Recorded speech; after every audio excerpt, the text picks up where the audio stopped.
Hello, everyone. This is another Freedom to Feel conversation, and my guest today is Bonnie Barness. She's a psychotherapist, life coach, hypnotherapist, speaker, and the author of several books. Experiencing the Shift, Book One, A New Way of Thinking, Seeing, and Being. Experiencing the Shift, Manifesting Your Dreams, Freedom from Addiction, Experiencing the Shift, and other titles too that I didn't include here. Your full bio will be at the end, Bonnie, of this video interview. But for now, the question that I mentioned off record, and I usually say that to everybody beforehand, who is Bonnie in her own words in this present moment? I'm a spark of all that is pure consciousness. And I'm on a path of ascension to grow and to be able to actualize more of who I am and my essence in the world. And that's what I do for other people. I support them in doing the same. How wonderful. And that, of course, brings me to another question, a follow-up question. When did you realize what you were, your essence?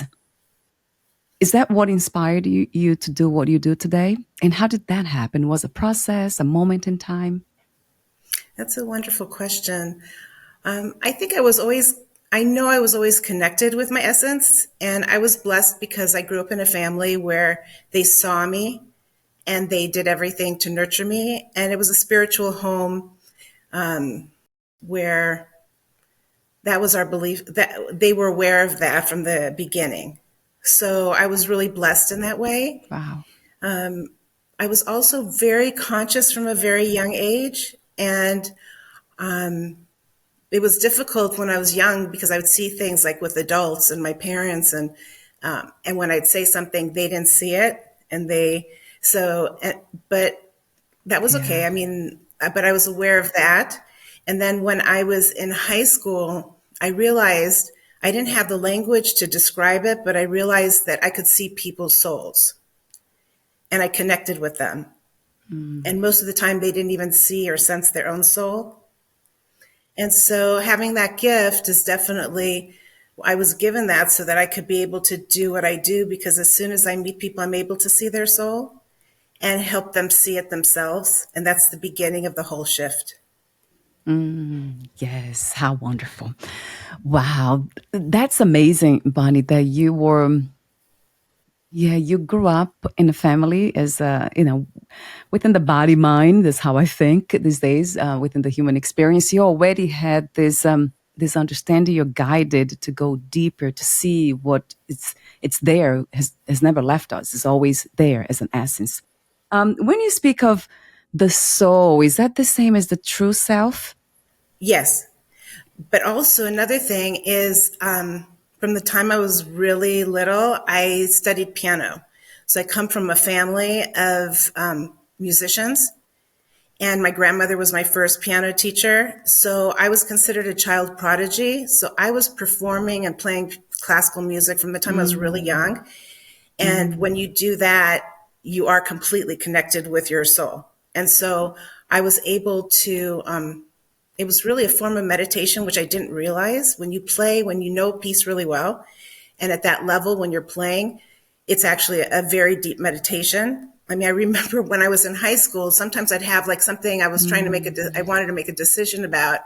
I'd go practice the piano for a couple hours. And when I left, I hadn't thought about it, about the thing. I was focusing on my piano, practicing, but then I'd have the answer. And so now that I know what I know, I'm able to look back and have a clear understanding of what was happening. But I really think that with the music and being with that level of music, it really raised my vibration from a very young age. And so I was able to have different types of experiences that are beyond the five senses. But I think that's part of it, part of the reason.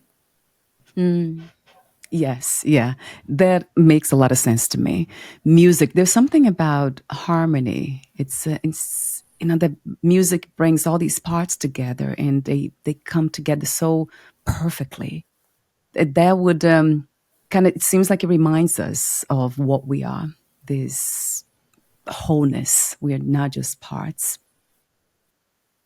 Gosh, I would go. I would love to go deeper into that, but I won't for now. We'll meet again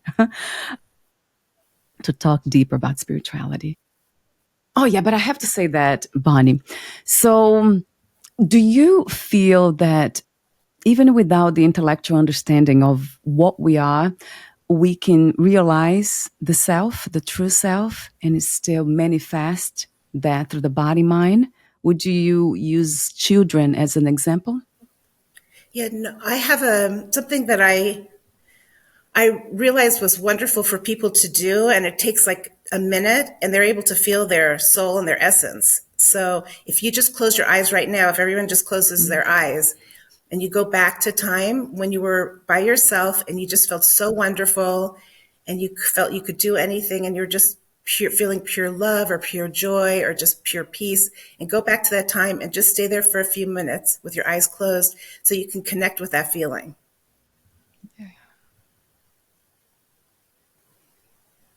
And when we open our eyes, that's our soul. Ah, People think that they have to do all these different things to be able to find themselves and their soul, but it's right there all the time. That's what we spoke about actually in our last interview on experiencing the shift about that. And so, yeah, it's what I do is I help people first do that so you can feel yourself. And then there's all these different things in life that pull us away from that feeling, from our being connected with our true self, with our soul. yeah. So the shift actualization process that I created is all about reconnecting you with your true self, which you just did, but how you stay there. And about healing and releasing pain and belief systems that keep you in unhappiness, basically, but really lower frequency. And when you do that, then you're able to feel that joy more and more. Yeah, it's wonderful though. I love the idea that you bring the topic of addiction. So thank you for sending me a copy of your book. And this is the topic of our conversation today: freedom from addiction, experiencing the shift. So I wanted to mention quickly too that I went on your website and I saw the web video that you made. There's a video there that you say someone asked you, "What do you do?" And then you said, "I help people to be happy." Or to be happier. So, and I love when you just pause there, that's what I do. That was just so, it was just brilliant. Yes. Yeah. That really resonated with me. Yeah. I help people to be happy. And the process of being happy or happiness has a lot to do with removing the obstacles, right, Bonnie? The things that we believe to be true. So that's exactly what your work is all about as a psychotherapist, hypnotherapist. I have to say that your book reads like a self-hypnosis script in a way. I know it's not a divine script, I have to say it that way, not just a script. So talk to me about the purpose of this specific book. I know you wrote others when we talked about them too, but the freedom from addiction. Why did you write it? Why addiction specifically among all the other problems that we have as a human? So one of my specialties is substance abuse as a therapist. So I've had over many, many years, people coming to me with various types of addictions. So, and I found that this shift actualization process I created, people end up becoming free of the addiction, and it's done in a different way. It's not done in any of the ways that people read about it or hear about it or talk about it. And so that's why I felt it was important to write the book, because it's different. Because you're very spiritual, you'll really know what I mean when I say that words are vibrations, and words are very powerful. And the words that we use have a huge impact on ourselves, the words we say to ourselves and the words we say to others. Our society has created this word called addiction. So I never used the word addiction. I used it on the book cover. I was debating whether to use it on the cover. But the thing is that everybody really does think in terms of addiction. Yeah. So if I wrote it how I really think about it, people really wouldn't know what I was talking about. So my definition of addiction is when there's something in control of us and we're not in control. So One of the best feelings in the world is when we feel that life's in order, and then we're able to feel good with that, having a sense of control, not being controlling, but that everything's in order. When we feel things are out of order, or that we are out of control, or we've lost control, that's one of the worst feelings. And so the process is about to identify, why it is that. So alcohol, drugs, gambling, anything that takes control over you makes it so that you can't be at peace and you can't be connected with your true self and you can't enjoy life because you're not the captain of your ship. You're not the one who's determining where you want to go. You may decide that you want to be a certain way in a relationship, or you want to do certain things, and then you have a certain behavior that takes control of you. Yeah. And then you end up doing things that are not in your best interest, that you chose not to do, but it's taking control. And so this process that I created allows you to be able to take the control back in your life and not have something else or somebody else. There's people who they call it love addiction or sex addiction, where there might be somebody who's really unhealthy and they're in your life and you've decided, I don't want to be with them, or you don't want, they're not good for you, but you keep going back. And that's because that person, you've allowed them to have control over you versus you're being in control. So the book is really what I found allows people to be able to be free of that, and to be able to then be able to make their own course where they want to go in their life without something else taking control. Yes. It takes awareness, courage, of course, the decision. So I love the steps. They are very clear to me. So the first step is knowing you want more. The second is making the decision to do whatever it takes, and then prepare for your upcoming journey. So I would love to hear a bit more about the process, Bonnie. It came across to me very supportive, because your book, it's almost like conversational. So I feel like, I have all these people around me, giving advices and suggestions and talking about their own experiences. So it's fun. It feels very supporting. There's a element of support there. So do you work mostly with groups? Is this work done mainly in groups, or you also work with people individually and go throughout the process? Well, I work one-on-one with people, but I also have workshops that I've created and seminars, and I do retreats and things like that. So based on the system that I created. But going back to what you were saying before. So you do both, one-on-one. Yeah. But going back to what you were saying before, when somebody wants to create a change, or they want to be different, or they want more happiness, what happens is when they first meet with me, I feel like they're stepping on a new path. Yeah. And because what happens is that people want to make changes, they study, they learn, they talk to people, and they don't understand why it's not working. And this process that I created puts it all together in a way that it works. And I call it the shift, because it happens usually very quickly, because I have a different way of looking at things. And when I share it with my clients pertaining to specific things in their life, if they see it that way too, all of a sudden they feel like a light bulb went off in their head. They're feeling like they're getting constant insights. It's extremely exciting. It's not a lot of hard work like people feel like change needs to be. It's different than that, because you're connecting with this higher vibration and higher vibrational way of thinking. And so everything ends up shifting really quickly. So the first step is knowing you want more. That's the first step. And the second one is then making the decision that you'll do whatever it takes to do it and to make that change. So that can pertain to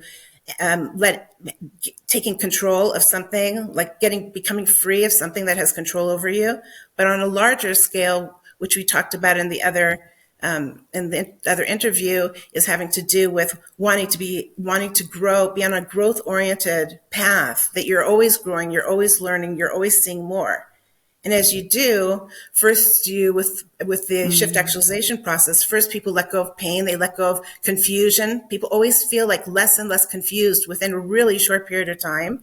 And then things start to make sense, and they're able to take things that they've seen and put it together in a way that it's like, oh, that's how it works. And that's the case for almost everybody. Right. And so that's why I wrote books on it, because I felt like this is really something that really gives people are able to have what they're looking for, and it's an amazing way to experience it, and it's fun, and we have a great time together. And even when they go and look at things that are painful, we do it in one session, and by the end of the session, I don't end the session until they're feeling a lot better. And people always say they feel, I ask, how are you feeling? And they say relief. Like, you can tell they breathe and they're letting out like pain and everything that they've been carrying, and there's just a sense of relief. So it's not like it's like painful and difficult like when people are trying to do it on their own. Right, right.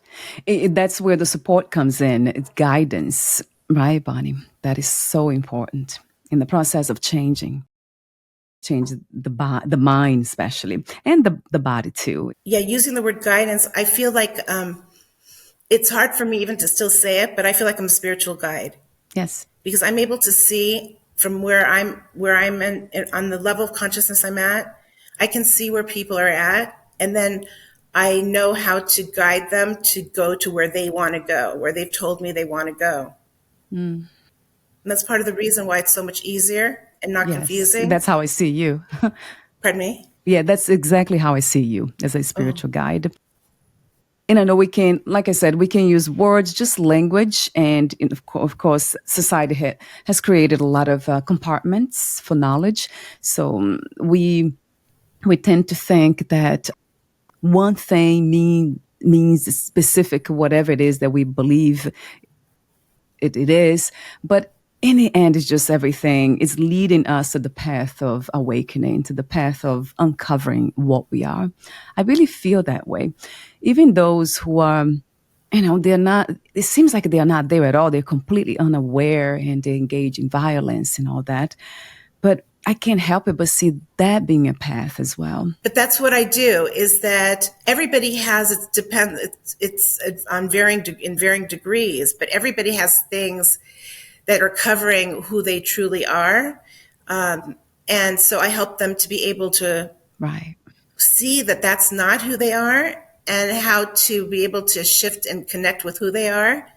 And it's really exciting, because the more that they see who they are, once they have more clarity that they're not all those, I call it the false self. When they realize that it's a false self, it's not who they truly are, and then they're feeling good and they're having a sense of peace, then I help people go to higher and higher levels of consciousness when you become more and more aware of what we were talking about before the interview, about how you were spiritual beings. That's why you asked me how I see myself, right?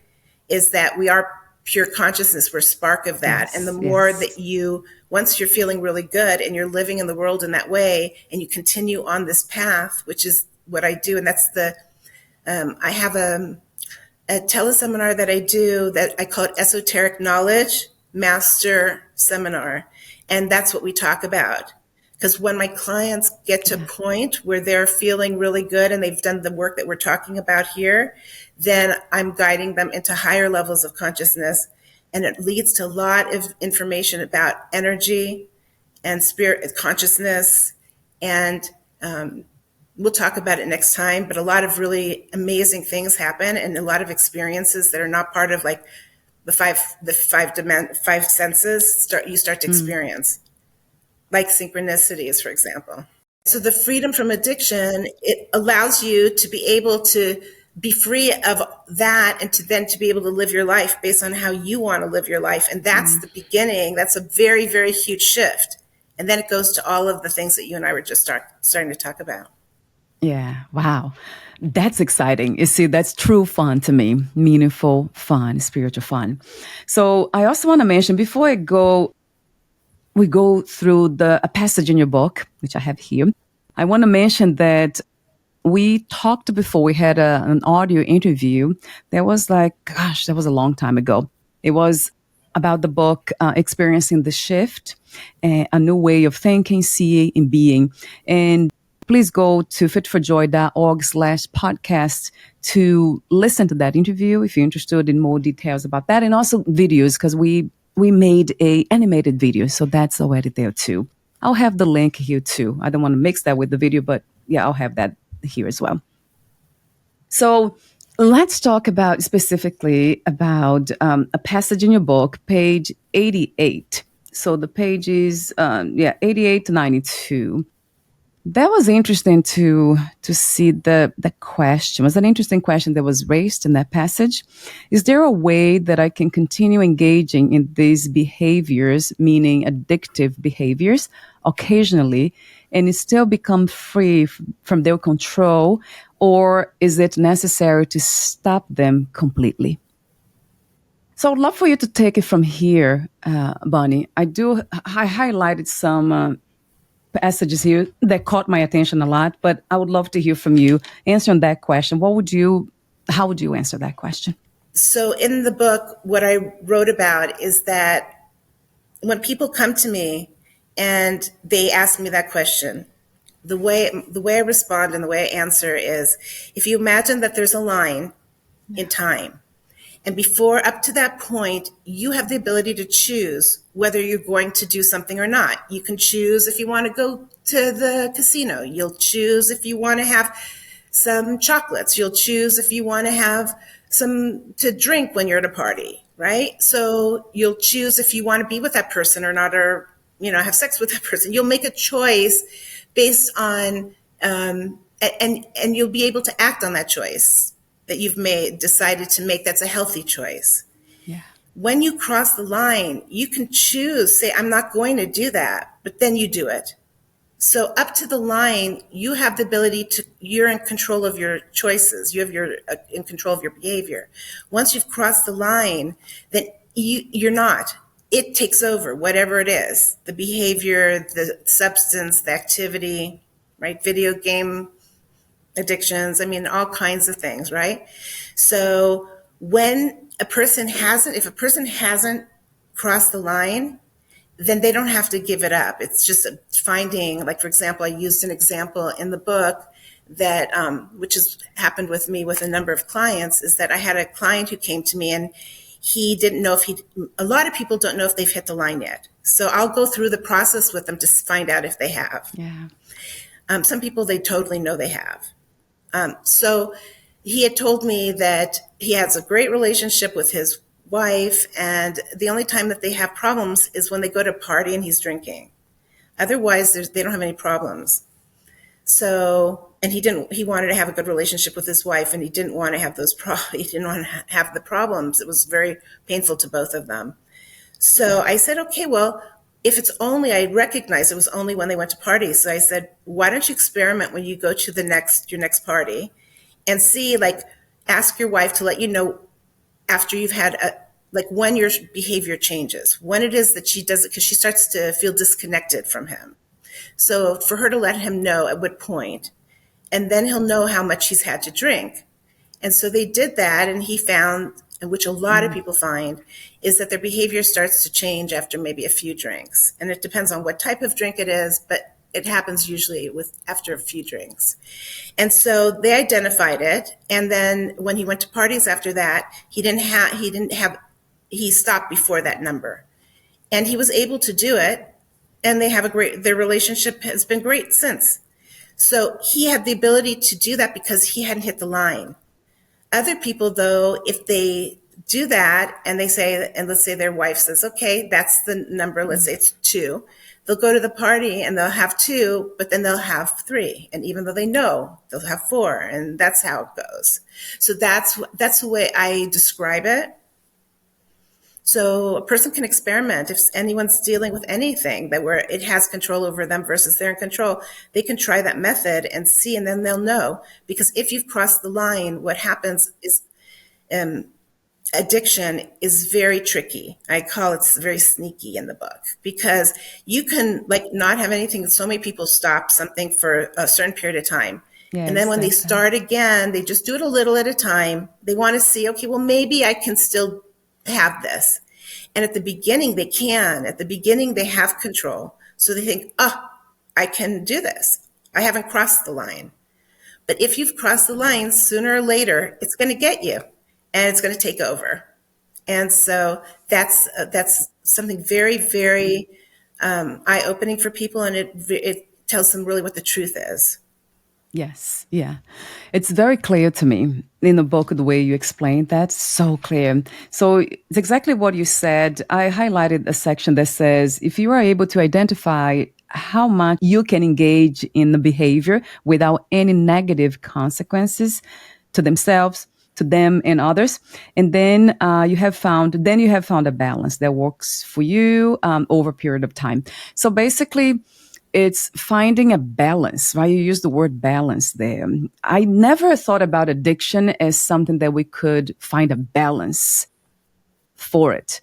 It's one thing or another. I always looked at addiction in this way of black and white. But this is a very different approach, which is a lot gentle and kind, because I don't think we can, even spiritual realizations, for example, realizing that we are not the body mind, we can't just lose the body. It won't, the process is still here. The body is still doing what it does, it's still getting hungry and all that. The mind, thoughts, negativity will come, memories and all that. So we can't stop processes. So I love the idea that we can make peace with them, always come from peace. And I think that's what your message, your underlying powerful message is. If it is coming from a place of peace, then inevitably it will generate peace, peaceful actions, peaceful behaviors. It's that harmony again when you talked about music. So it tends to come together, everything that we do, the way we think, in a very harmonic way, in a peaceful way. I go back to the concept of peace. And I love how clear that is. To me, it's very clear, Bonnie, that that's what you're trying to do within the process, recognizing that we are peace and then coming from that place to generate peace in our lives. Yeah, I mean, I think that when there's something in control of us versus our being in control, people usually are very hard on themselves and they beat themselves up. So that's the opposite of being in a sense of peace. Right? They're like miserable, and any type of peace they had, they're now like, there isn't any peace. So when a person doesn't have judgment, when people don't have judgment over this behavior, that also, the judgment that they have on themselves takes away their sense of peace. So I think when you're talking about peace, I mean, you're so connected spiritually because underneath everything, that is what I'm doing with people, is helping them to get to that place. So everything I do when people are looking at when they're hard on themselves or they're judging themselves, I don't. And so I see the beauty of who they are. And when they see that as well, they have a sense of peace. And so a lot of the things, and that helps them in the process to recognize that they're a beautiful soul, and they come to understand why it is that they're doing this particular behavior. And usually actually underneath everyone's, when the addiction, those behaviors, underneath it all is that when we're all young, we all have gone through difficult times. And if we don't have somebody who can show us how to process that and how to deal with that, then we do the best we can to survive it. And basically the way people survive it is by pushing it down. And there's different ways of pushing it down. Somebody can become like a workaholic, and they're always going, and they never stop. So that way they don't have to think. So that way it's pushed down. If people, I talk about this in the book, actually, many people, this has been their experience, that when they're in high school and they're like having problems at home and they go to a party and for the first time, they have, a lot of alcohol, or they have drugs or weed or whatever. And all of a sudden it goes away. And so they go, wow, this helps me feel better. Not only helps me feel better, it's like it's gone. And things that are addictive, that have addictive qualities to it, if you keep doing it, it ends up taking control over you. So when people can understand that that's really what was going on underneath, and there's also physiological and biological reasons that are tied together as well, because people have genetic predispositions. So somebody may have people say, well, when I was in college, everyone was drinking. Why am I the one who afterwards has this problem with alcohol? Because there's a genetic predisposition, right? So So knowing that helps a lot because it helps take away a lot of the judgment. And I talk about that in the book, all these things in the book, and as you know. And so it helps because then you're not judging yourself, which means then you don't have as much pain, because when we judge ourselves, that creates even more pain, and it becomes a cycle because then you numb yourself up with whatever it is that you're numbing yourself up with. It's unending. But once you don't judge yourself and you go, okay, so then it's about, I have a choice. Do I want to be happy in life? It goes back to what you were saying, right, with the little girl's question. Do we want to be happy? And if you want to be happy, this process I've created leads to it in the fastest way I've seen, in terms of people can, like in terms of alcohol, people can come to me and they've been drinking and it had control over them for like 30 years. And within like a month, 2 months, 3 months, the urge has gone away. So it's like miraculous. Yes. I want to mention in the book, there's something that you say related to this non-judgmental place. It's really beautiful. You say, once you truly love yourself, you will not need to find it from others, realizing that you have it all within. You'll find yourself choosing to love and be loved by those who actually can. Those or anything, right, that could love you back. Would you say that this is the goal of when it comes, of course, you mentioned that's a process, of course, in life, that's what life is too, right, Bonnie? It's something that doesn't end. It might not end here even. It might be lifetimes. We might have many lifetimes. But when it comes to the goal of the process of shift actualization, would you say that this would be a very good way of measuring the way we love ourselves and accept ourselves and live from that place? Yeah. I mean, I would say that our natural state is loving ourselves. Everybody's natural state is that. It's all the pain and all the judgment and all the criticism and everything that we went through in our lives that makes us not love ourselves. When you judge yourself and you're critical of yourself, you're not being loving to yourself. There's so many people who are very loving people to other people, but they're so judgmental and hard on themselves. So that's not loving yourself. So through this process, a person, like, it doesn't work just to say, oh, I want to love myself and then just bring in healthy people who are loving me. If it was that easy, it would be like, okay, I'll do it, right? That's why this process, I created this process. I did it because I wanted to help people be happy. And in the process of it, I created the shift actualization. And also another thing, it's really interesting because I didn't realize I was creating a process. And then on top of it, I actually realized I've created a new technique that I call shift psychoenergy technique. Yeah. Because what I'm doing is I actually work with people's energy. And I didn't realize I was doing that because in our society, we think of there's psychologists, there's people who work with the mind, and there's like energy workers who like do Reiki and energy work. But what I do is I do the two together. I don't use hands-on energy work. It's something that I do that's emitting from me, that I'm molding and utilizing energy as I'm talking with people. So what's really neat is that when you go to a person who does energy work, it's passive. You're there. You're not conscious. You're just relaxing. And the energy healer will do their work. Or if you're doing sound healing or whatever type of healing. When I'm working with my clients, I'm doing energy work, but I'm doing it with them at the same time. So they are growing consciously. They're becoming more and more conscious because they're aware, they're participating with me in the process through talking. So it's something very, very different than I've seen anywhere. And I didn't try to create it. It's just, I realized that. Yeah. So do you call it for the psychoenergy technique?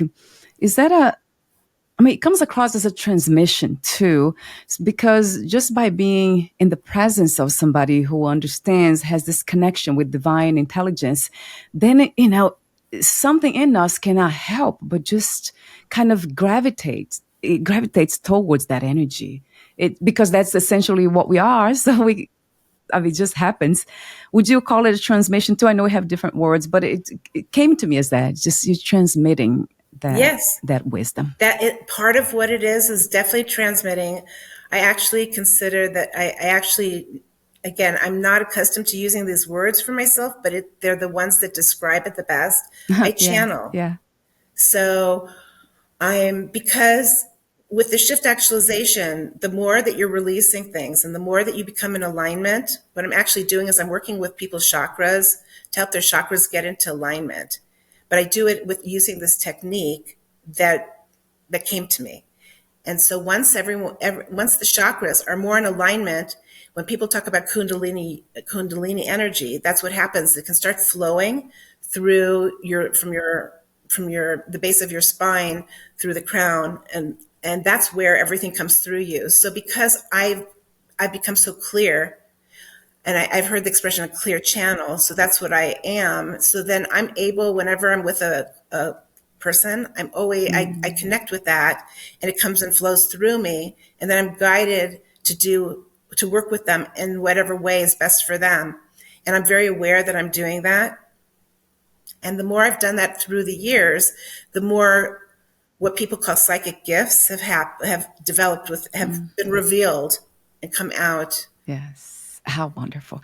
How wonderful to be open to it, right? Because some people might be afraid even of those powers, but that's wonderful that you're open to all of it. That really helps humanity. So thank I you. also help. I help my clients to be able to. That's part of what happens to them, because once they've shifted to a certain level and they're clear and their chakras are all cleaned a lot and their life is really good and things are going really well, because that's what happens. Your life ends up. It's like people call me and they go, I don't know. I do a lot of telehealth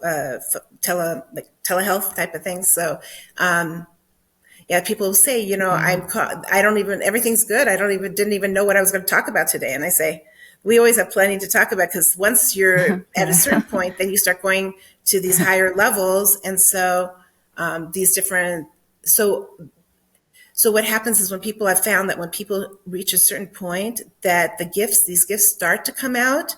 Some of them, they had them when they were younger and they shut them down. Others, they weren't aware that they had them, but they're starting to come out. And that's what my esoteric knowledge master seminar, it's with people who are at that point. They've shifted with me and had many, many shifts, and now they're at that place. And those are the things I guide them now to open more and more of that up. So it's not, if people are afraid, it's important not to push them. It's important that you don't push yourself. Okay. Because pushing yourself, whether it's, if you want to heal on a psychological level or emotional level, it's important not to push yourself. People think that if they're really afraid that to get better in their minds, that they have to push themselves. I said, no, I'm going to work with you in a way that's comfortable for you. And people can sense where that place is. And it's the same thing with psychic gifts. It's, if you're afraid, if you've had experiences when you're younger, it's not about pushing it. It's about doing it. And that's what I help people do. I guide people with that.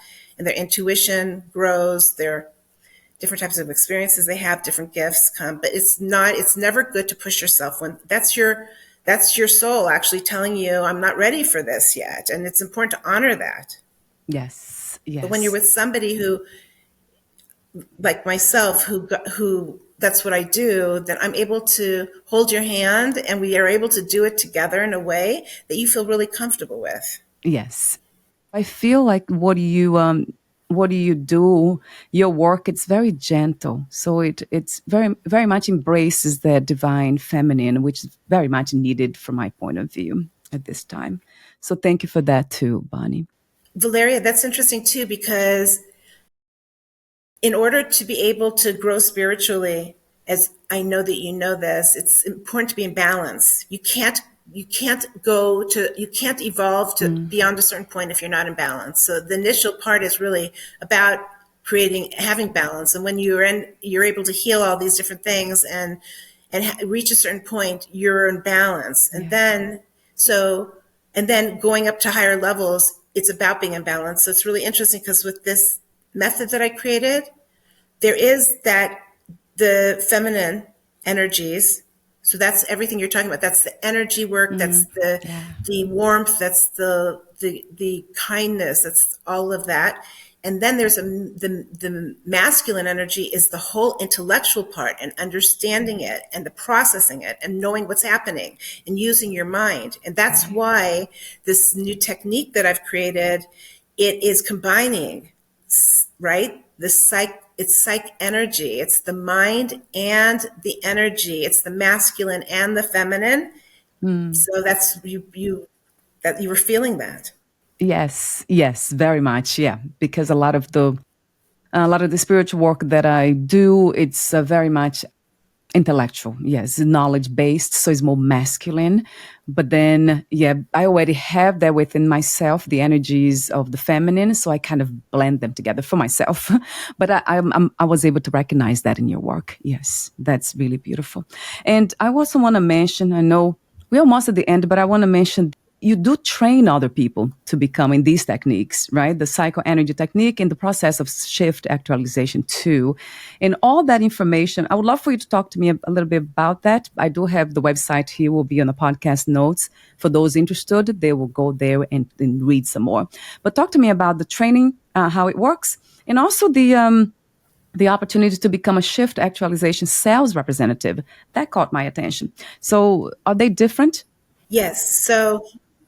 So if somebody is a healer, or in any format, a healer with energy, with psychology, any of those things, a coach, and they want to learn this technique so that they can utilize it with their clients, I do trainings in that.